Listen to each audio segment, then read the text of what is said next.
Amigos y amigas de ANTV, Señal del Pueblo Legislador. Bienvenidos a su programa Soberanía Económica. Hoy estaremos conversando con el economista Oscar Forero sobre la economía venezolana preelectoral. ¿Cómo estamos? Si la comparamos con la economía de hace 5 años atrás. Yo voy a pedir disculpas para quitarme el tapaboca para poder proyectar bien la voz. ¿Cómo es el contexto económico actual? ¿Estamos bien o estamos peor que hace 5 años atrás? En aquel tiempo, cuando la derecha logró ganarle al chavismo en las parlamentarias de 2015. ¿Estamos peor o el gobierno de Nicolás Maduro, aún como presidente de la República Bolivariana de Venezuela, que sigue allí en Miraflores, ha podido solventar las fallas económicas de aquel entonces? Veamos algunos elementos para el análisis. ¿Qué reclamaba el país exactamente hace 5 años atrás? A finales del año 2015, a pocos días de la derrota electoral parlamentaria del chavismo del 6 de diciembre. ¿Qué pasaba?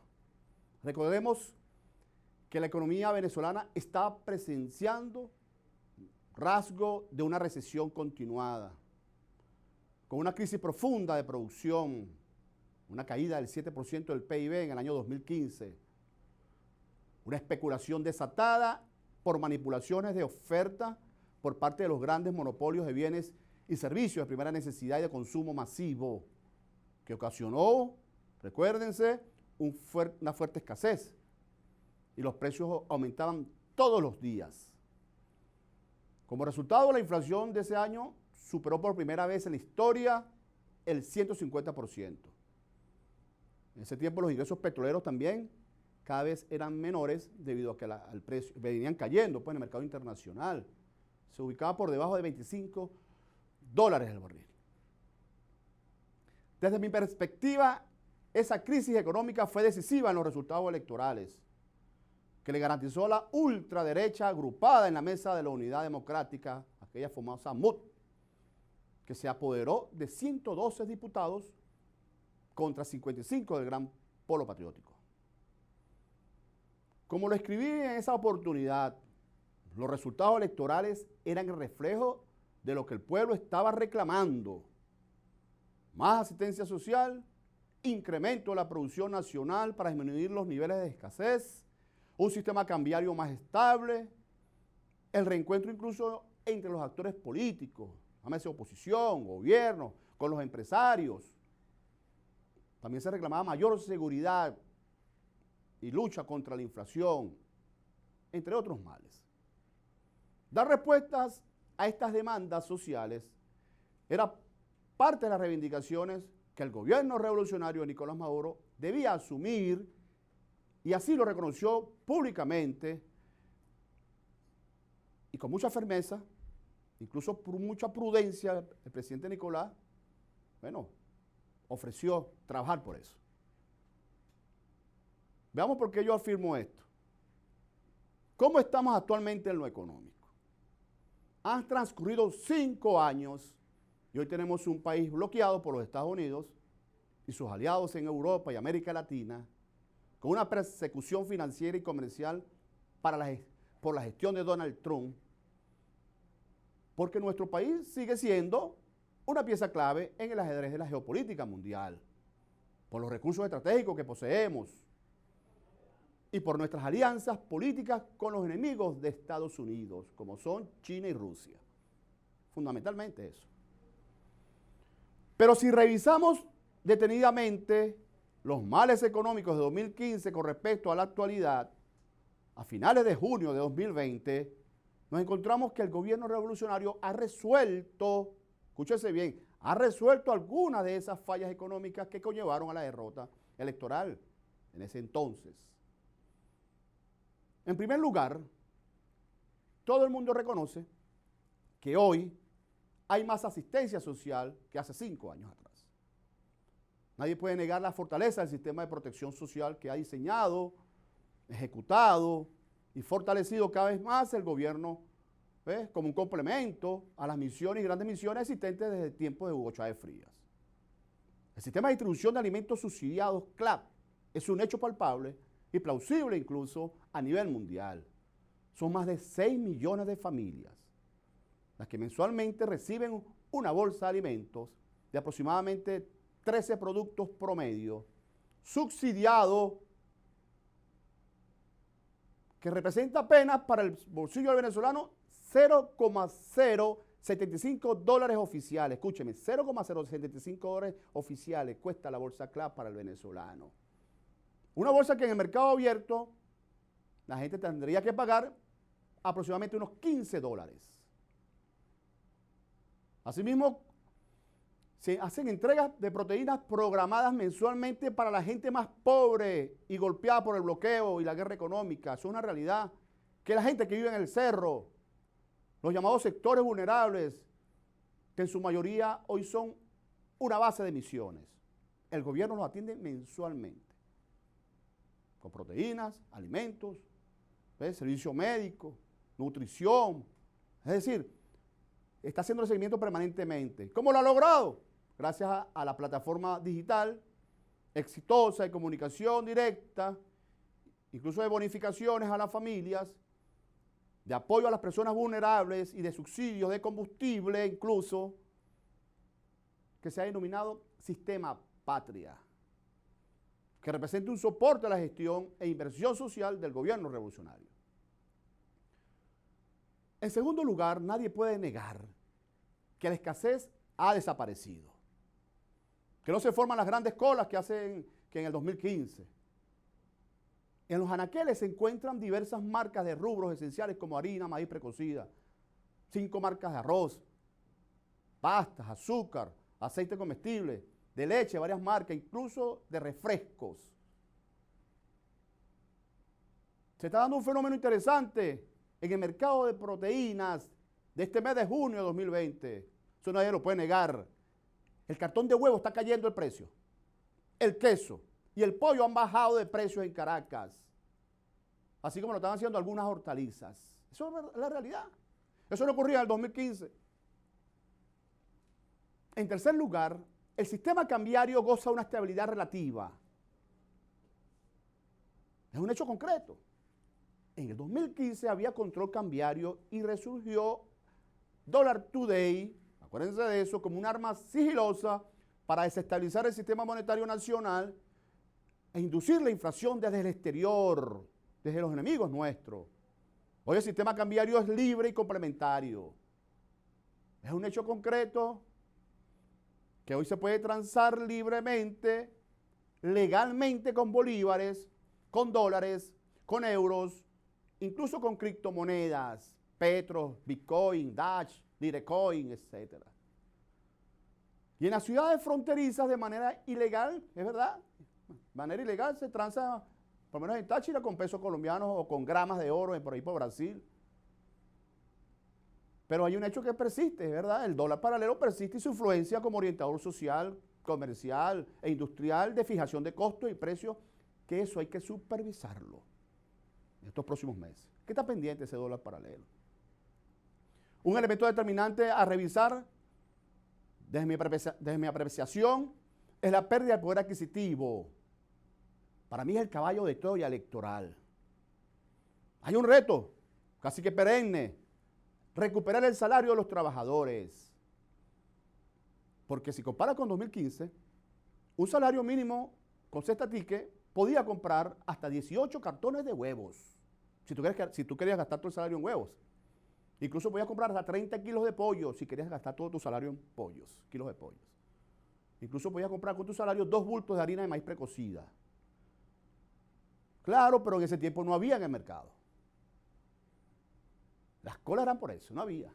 Hoy el salario mínimo tan solo puede comprar acumulado un cartón de huevo, más una harina pan, o una harina de maíz precocida, y medio kilo de pollo, según los precios acordados. Pero bueno, hay por demás en el mercado. Ese elemento puede ser determinante, ojo, el salario, a la hora de votar, más allá de las subvenciones, bonificaciones directas a la población. Hay que estar pendiente de los manipuladores de precios. Mira, un hecho importante es la seguridad personal. La gente reclamaba seguridad personal. ¿Ves? Que es un determinante de la calidad de vida de la población. Pero puede decirse que en Venezuela, en la actualidad, hay más presencia policial, militar y miliciana en las calles. Han disminuido las bandas delictivas y las noticias esas de secuestros y robos de vehículos en este año. Que en el 2015 era el pan nuestro de cada día. Por eso que en términos generales hay orden público. Ya no hay guarismas ni manifestaciones políticas determinantes. Mira, dos fallas económicas que aún persisten luego de 5 años son, en primer lugar, los altos niveles de importaciones. Seguimos importando de todo. Es una realidad. Y también la existencia de los monopolios y oligopolios de bienes de servicio de primera necesidad. Sigue predominando la misma estructura industrial, empresarial y comercial. Sigue teniendo un dominio importante en las empresas Polar y otras agremiadas en Fedecámara, Consecomercio, Benanchan, Fedenaga, Fedeagro, Cabefar. Es verdad.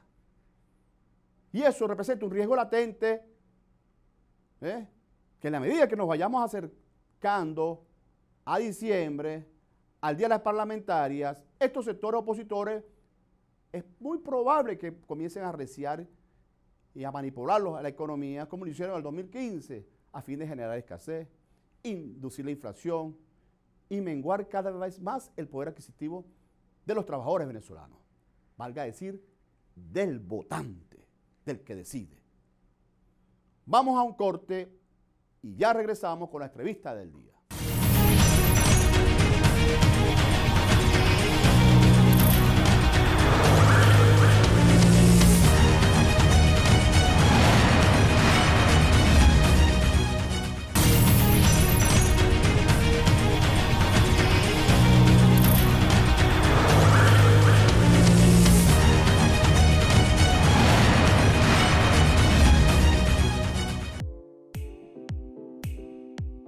Grandes cambios se anuncian en el mundo y la Alianza Bolivariana para los Pueblos de nuestra América tiene, como siempre, con la luz infinita de nuestros fundadores, Fidel Castro Ruz, Hugo Rafael Chávez Frías, ponerse al frente de la batalla de ideas, de la batalla ideológica, de las propuestas concretas y de la construcción del nuevo mundo que soñamos, que aspiramos y que haremos posible.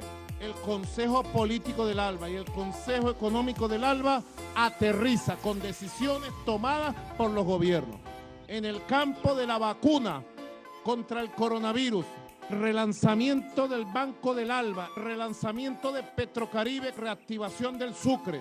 Ahí están todas las propuestas y debemos tener decisiones firmes tomadas por nuestros gobiernos para darle un impulso y una aceleración al ALBA con vistas al segundo semestre del año 2020, que será decisivo para controlar y vencer el coronavirus y sobre todo para asumir los pasos hacia un nuevo modelo económico y social post-pandemia y anti-neoliberal. ¡Que viva el ALBA! ¡Que viva el legado de los libertadores!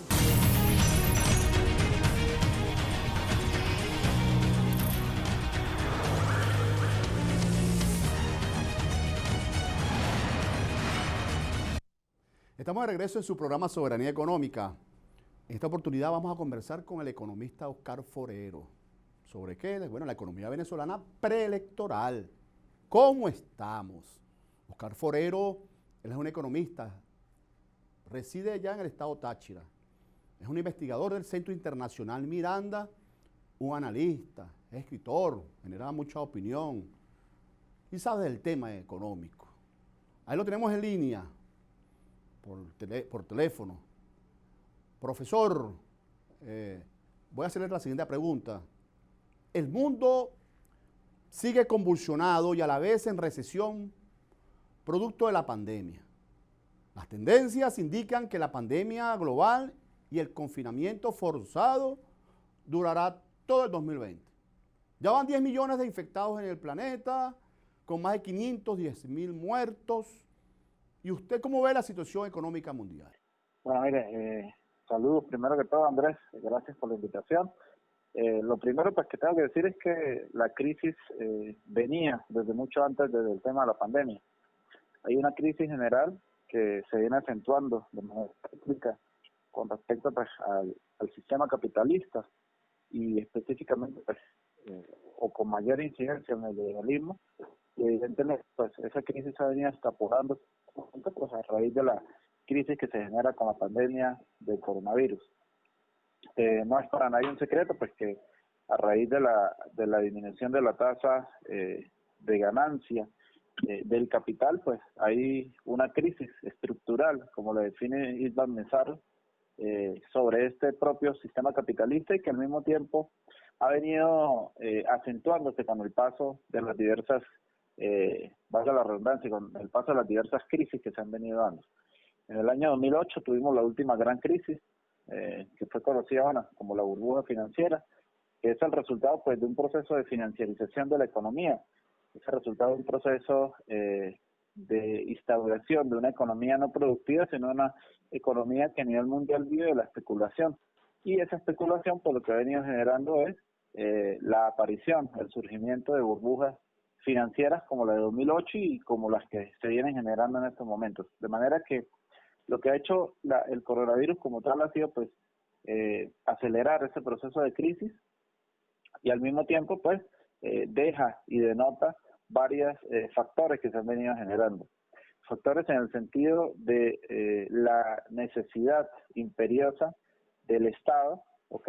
En estos momentos, de los países que se hacen llamar más liberales en el sentido estricto de no permitir la presencia del Estado en los sistemas de salud, hasta los países que tratan de tener una economía proteccionista, pues abogan de una u otra forma porque sea el Estado quien intervenga dentro de esta situación tan compleja que se viene presentando a nivel mundial.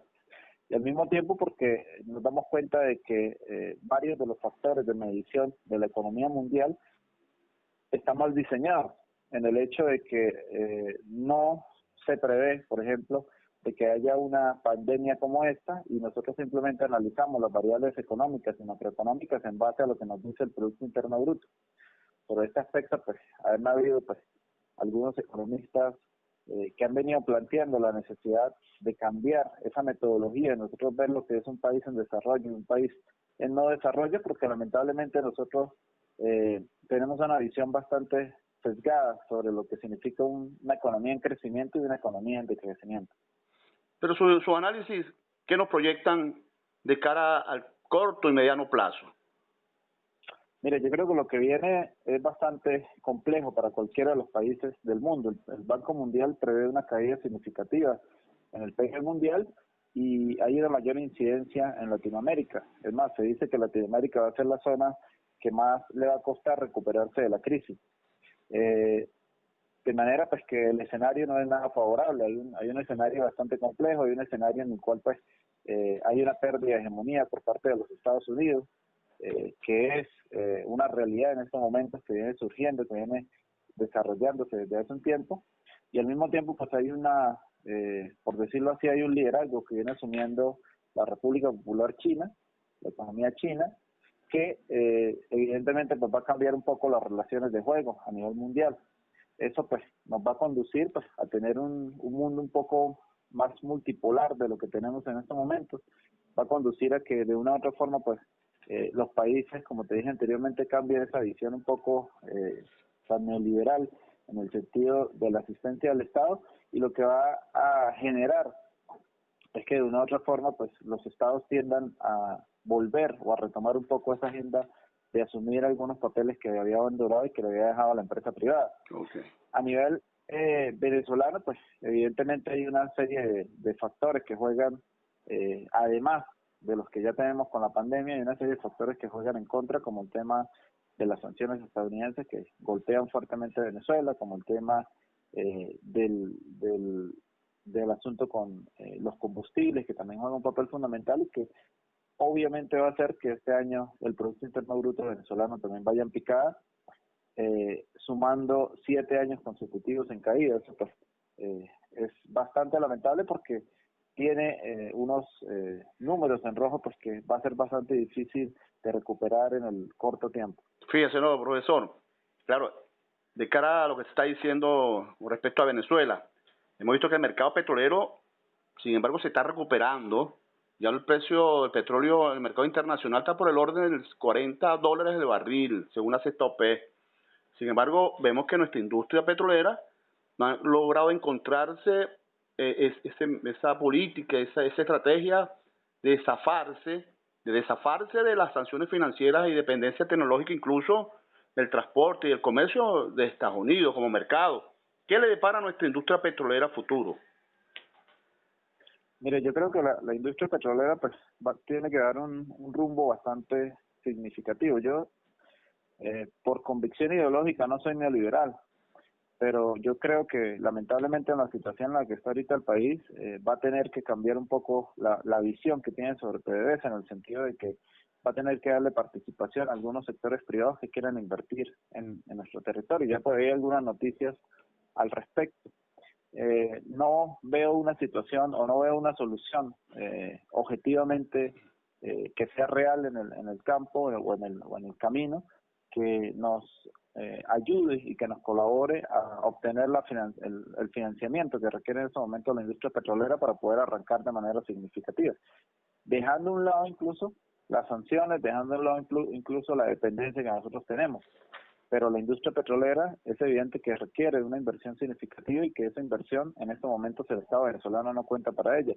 Y que así haya una recuperación en los precios del barril de crudo, igualmente vamos a necesitar un proceso de inversión, porque en este momento nuestra producción no tiene ni siquiera, o mejor dicho, estamos en unos mínimos históricos en ese caso. Entonces, para nosotros poder reactivar nuestra producción petrolera, para poder, por ejemplo, llegar nuevamente a 3 millones de barriles de petróleo, vamos a tener que hacer una inversión significativa, y los recursos para esa inversión, que es lo que me quiero referir, no los tenemos en este momento. Claro, no los tenemos porque es una industria, disculpa que lo moleste, es una industria intensiva en capital. Pero fíjese, profesor, nosotros vamos a ir al corte en este momento y retomamos la entrevista con usted.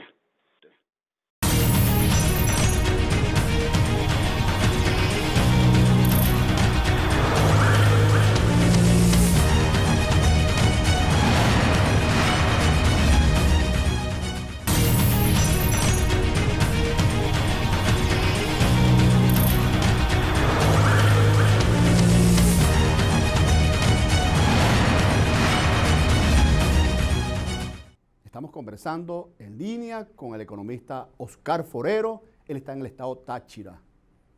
Un investigador, un analista.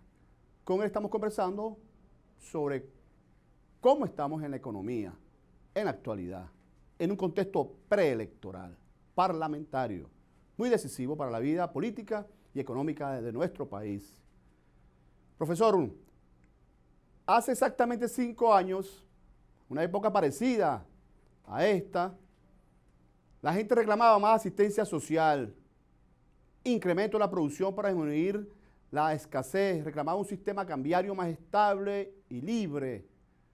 Había una desestabilización política en ese tiempo, la inseguridad era criticada por la población, la inflación estaba galopando y el petróleo estaba cayendo, entre otros elementos que estaban determinando pues, el sistema económico en una fase de campaña electoral. ¿Cree usted que se han superado varias de esas dificultades, tomando en cuenta que se aproxima nuevamente un proceso electoral parlamentario? Mire, yo creo que varias de las dificultades, que algunas se han, por decirlo así, revertido, pero muchas otras se han acentuado. En el 2015, pues solamente teníamos 2-3 años con caída del Producto Interno Bruto. En este momento llevamos 7. A la fecha, al cierre de 2019, la caída del Producto Interno Bruto venezolano, comparado con 2013, suma el 70%, 69.4%, si mal no estoy. Eso pues nos dice que lamentablemente pues el efecto de las sanciones, el efecto de tantos problemas que ha tenido a lo interno de la economía venezolana, pues han dado o nos han cobrado un muy lamentable resultado. Hay algunos factores que sí han venido de una manera u otra recuperándose, como lo que tú mencionas, el tema de la escasez, el tema del acaparamiento, el tema incluso el tema cambiario. Podríamos decir que ha habido pues una especie de ralentización con respecto pues, al tema cambiario, y al mismo tiempo pues, creo que al mismo tiempo la población de una pues, ha venido acoplándose un poco a esta situación tan compleja. cuando digo acoplándose, acostumbrándose, es que la gente, pues, en el 2015, en el 2014, la mayoría de la población venezolana tenía un solo trabajo.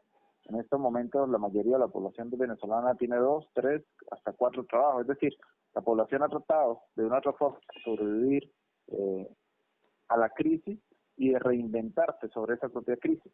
Y a eso, pues, también hay que sumarlo que en estos momentos el Ejecutivo Nacional, pues, tiene un sistema de seguimiento, un sistema de atención de una u otra forma a la población que lo hace ser un poco más efectivo en esto.